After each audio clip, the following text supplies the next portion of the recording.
রাশিয়ার সাইবেরিয়ার দক্ষিণ ভাগে অবস্থিত একটি সুপেয় পানির হ্রদ বৈকাল।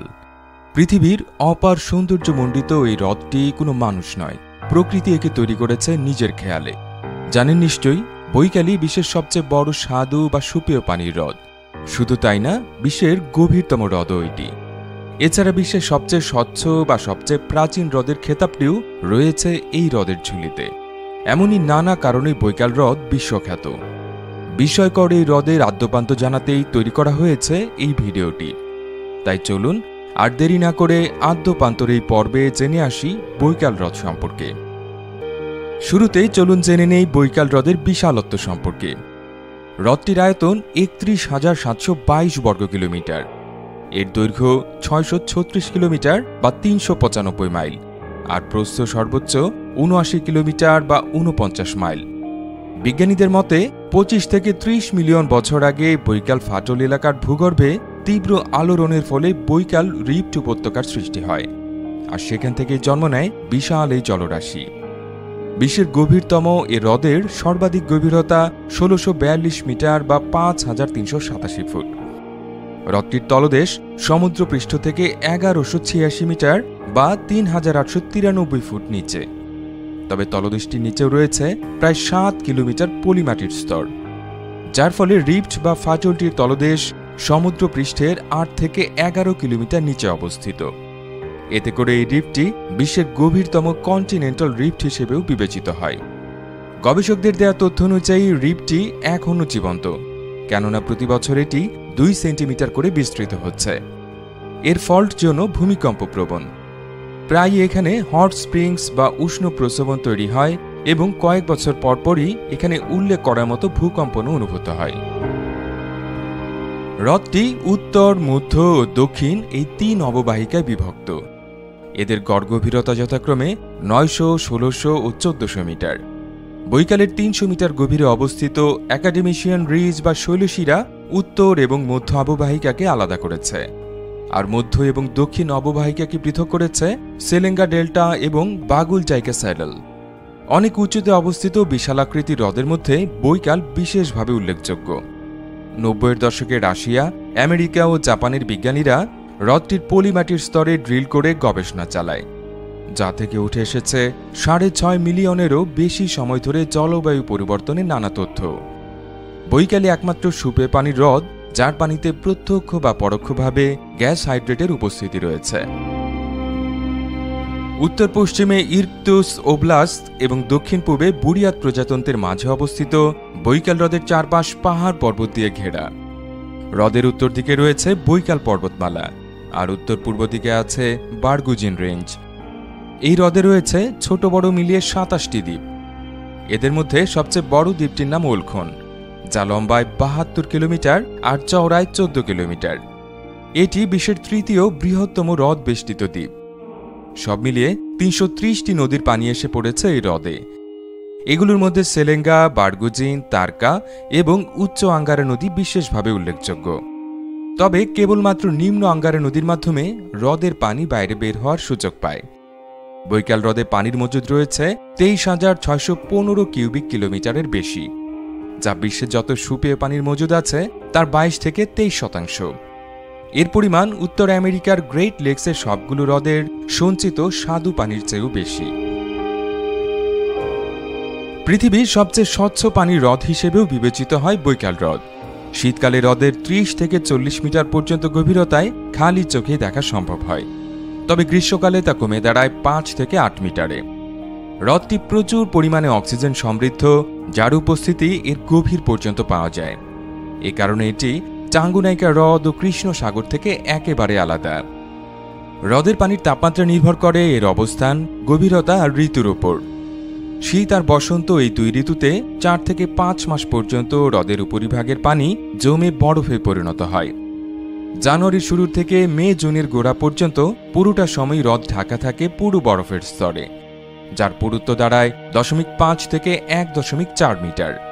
আর কিছু কিছু জায়গায় বরফের পুরুত্ব ২ মিটার পর্যন্ত হয়। মে জুনের মাঝামাঝি থেকে হ্রদের তাপমাত্রা ধীরে ধীরে বাড়তে শুরু করে। আগস্টে তা বেড়ে দাঁড়ায় ১৬ ডিগ্রি সেলসিয়াসে। তবে হ্রদের ৩০০ মিটার গভীরতা থেকে শুরু করে আরও গভীরে পানির তাপমাত্রা মোটামুটি 3.1 থেকে 3.4 ডিগ্রি সেলসিয়াসের মধ্যেই সীমাবদ্ধ থাকে। অবশ্য গত 50 বছরে এই হ্রদের তাপমাত্রা 1.5 ডিগ্রি সেলসিয়াস বৃদ্ধি পেয়েছে, যার ফলে হ্রদটির বরফে ঢেকে থাকার সময়কাল আগের তুলনায় কিছুটা কমে গেছে বলেই মত বিশেষজ্ঞদের। বৈকাল হ্রদ জীববৈচিত্র্যের সমৃদ্ধ ভাণ্ডার। যতটুকু জানা গেছে তাতে এখানে 1000-এরও বেশি প্রজাতির উদ্ভিদ এবং 2500 প্রজাতির প্রাণীকুল রয়েছে। তবে বিজ্ঞানীদের ধারণা সঠিক সংখ্যা এর থেকে অনেক বেশি হবে। হ্রদের 80% প্রাণী স্থানীয়, অর্থাৎ যা পৃথিবীর অন্য কোথাও দেখা যায় না। হ্রদে অসংখ্য প্রজাতির ফুল জাতীয় উদ্ভিদের সন্ধান পাওয়া যায়। এর মধ্যে উল্লেখযোগ্য মার্স থিসল প্রজাতির ফুল।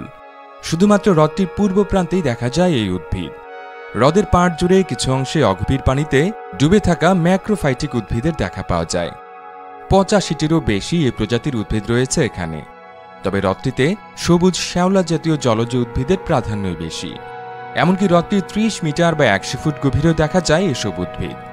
এসব উদ্ভিদের অর্ধেকই স্থানীয় প্রজাতির, অর্থাৎ বাইরে এর কোনো চিহ্ন পর্যন্ত নেই। এই হ্রদে দেখা মিলবে বৈকাল সিল বা নারপা। এটির বিচরণ পুরো হ্রদ জুড়ে। বিশ্বে যে 3 প্রজাতির মিঠা পানির সিল রয়েছে তার মধ্যে বৈকাল সিল একটি।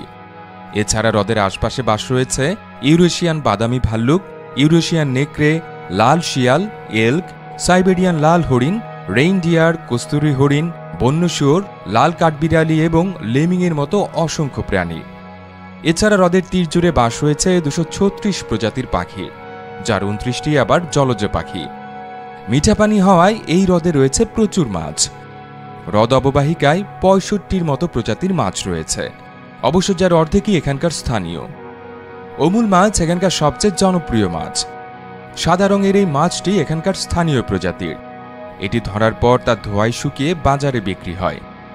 এছাড়া বৈকাল ব্ল্যাক গ্রেলিং, হোয়াইট গ্রেলিং এবং বৈকাল স্টারজন এই 3 প্রজাতির স্থানীয় মাছের নামও উল্লেখযোগ্য। তাছাড়া হ্রদে প্রচুর অমেরুদণ্ডী প্রাণীরও বাস রয়েছে। এদের মধ্যে অ্যাম্ফিপড আর অস্ট্রাকড, স্বাদু পানির শামুক বিশেষভাবে উল্লেখযোগ্য।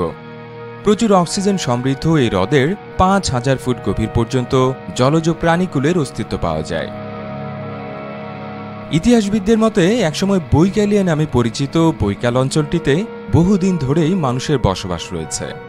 তবে সবচেয়ে পুরনো মানব বসতি হিসেবে কুরিকান্স নামে একদল উপজাতির আবাস ছিল এখানে। সাইবেরিয়ার এই উপজাতি গোষ্ঠী 6ষ্ঠ শতকের দিকে এখানে বসতি স্থাপন করে।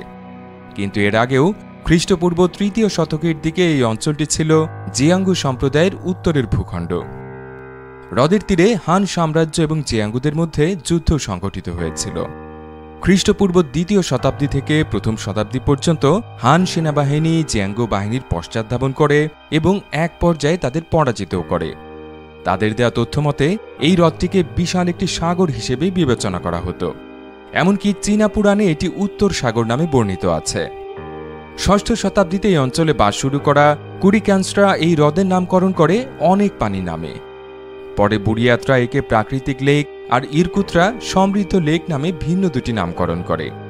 17 শতকের আগে রাশিয়া এই অঞ্চল পর্যন্ত বিস্তৃত ছিল না, যে কারণে ইউরোপীয়দের কাছে অজানাই ছিল হ্রদটি। 1643 সালে রাশিয়া এই অঞ্চলে তাদের রাজ্য বাড়ানোর পর কুরবাত ইভানভ নামে এক রুশ অভিযাত্রী সর্বপ্রথম এই হ্রদে এসে উপস্থিত হন। আবিষ্কার হওয়ার পর থেকে বৈকাল হ্রদের উপর গবেষণা চালিয়ে আসছে সরকারি বেসরকারি বহু সংস্থা। এদের মধ্যে স্বাধীন গবেষণা সংস্থা বৈকালিয়ান রিসার্চ সেন্টার হ্রদ ও হ্রদের পরিবেশ নিয়ে কাজ করছে। 1993 সালে হ্রদের 1.1 কিলোমিটার গভীরে একটি নিউট্রিনো টেলিস্কোপ স্থাপন করা হয়, যা থেকে জানা গেছে হ্রদটির বিভিন্ন তথ্য। এছাড়া হ্রদের ভূতাত্ত্বিক এবং জীবতাত্ত্বিক পরীক্ষার জন্য 2008 সালের জুলাই মাসে দুটি ছোট সাবমার্সিবল পাঠায় রাশিয়ার বিজ্ঞানীরা। তবে সাবমার্সিবল দুটি হ্রদের 5180 ফুটের বেশি গভীরে পৌঁছাতে পারেনি।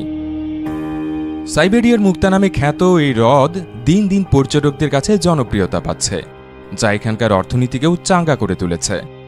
2007 সালে রুশ সরকার বিশেষ অর্থনৈতিক অঞ্চল হিসেবে ঘোষণা করে বৈকাল হ্রদকে। এরপর 2009 সালে এখানে জার্মান বেসরকারি সংস্থা ও রুশ সরকারের যৌথ ব্যবস্থায় গড়ে ওঠে বহুতল হোটেল।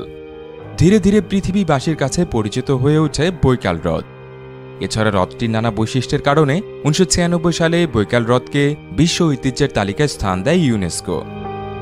প্রতি বছর বিশ্বের বিভিন্ন প্রান্ত থেকে বহু পর্যটকের আগমন ঘটে এখানে। হ্রদের পাশে থাকার জন্য সবচেয়ে জনপ্রিয় স্থানগুলোর মধ্যে লিস্ট ভিয়েঙ্কা গ্রাম, ওলখন দ্বীপ, রিসোর্ট খাকুসি ও তুর্কা গ্রাম উল্লেখযোগ্য। তবে বৈকাল হ্রদে পর্যটকদের সংখ্যা বাড়লেও বাড়েনি এখানকার অবকাঠামো। ওলখন দ্বীপে যাতায়াতের জন্য রয়েছে একটি মাত্র বরফের তৈরি রাস্তা, যা পর্যটকদের জন্য প্রতি বছর বিশেষভাবে তৈরি করা হয়। বছরে মাত্র 2টি মৌসুমেই পর্যটকরা আসতে পারেন এখানে। একটি হলো মধ্য জানুয়ারি থেকে মধ্য এপ্রিল, যা আইস সিজন নামে অভিহিত। এ সময় পুরো হ্রদ ঢাকা থাকে বরফে। এই বরফের উপর দিয়ে তখন অনায়াসে হালকা ও মাঝারি যান চালানো যায়। বেড়াতে আসা পর্যটকরা হাইকিং, আইস ওয়াকিং, স্কেটিং বা সাইকেলিং সহ নানা ধরনের বিনোদনমূলক কর্মকাণ্ডের সুযোগ পান। অনেকে আবার আইস ফিশিং বা মাছও শিকার করেন। বরফের মধ্যে মাছ শিকারের অভিজ্ঞতাই অন্যরকম। মধ্য এপ্রিল থেকে এখানকার তাপমাত্রা বাড়তে শুরু করায় গলতে শুরু করে বরফের আস্তর। অনেক সময় বরফের পুরুত্ব বুঝতে না পারায় ঘটে প্রাণহানি সহ বড় ধরনের দুর্ঘটনাও। পর্যটনের দ্বিতীয় মৌসুম শুরু হয় গ্রীষ্মকালে। সে সময় বৈকাল তার রূপ বদলায়। গ্রীষ্মের সৌন্দর্য উপভোগ করতে পর্যটকরা ছোট ছোট গাড়িতে করে ঘুরে ঘুরে পাখি দেখেন স্থানীয় প্রাণীকুল, অনেকে আবার মাছও শিকার করেন। এছাড়া বৈকালের পানিতে ডাইভিংও বেশ জনপ্রিয়। তবে হ্রদের বেশিরভাগ স্থানের পানি অত্যন্ত শীতল থাকায় ডাইভারদের বেশ সাবধানতা অবলম্বন করতে হয়। 1966 সালে বৈকালের তীর ঘেঁষে স্থাপন করা হয় কাগজের মণ্ড ও কাগজ তৈরির কারখানা, আর তাতেই দেখা দেয় বিপত্তি। কারখানা থেকে দূষিত বায়ু ও বর্জ্য বৈকালের বাতাস ও পানি দুই দূষিত করতে থাকে। এর বিরুদ্ধে সোভিয়েত বিজ্ঞানী এবং স্থানীয়দের প্রতিবাদ চলে কয়েক দশক। লাভজনক না হওয়ায় 2008 সালে কারখানাটি বন্ধ হলেও 2010 সালে ফের চালু হয় সেটি। অবশ্য কোম্পানি দেউলিয়া হয়ে যাওয়ায় 2013 সালে পুরোপুরি বন্ধ হয়ে যায় কারখানাটি। এতে স্থানীয়রা স্বস্তির নিঃশ্বাস ফেললেও পর্যটন কেন্দ্রগুলো থেকে ফেলা বর্জ্য এবং স্থানীয় নৌকা ও জাহাজ থেকে ফেলা হাজার হাজার টন তরল বর্জ্য হ্রদের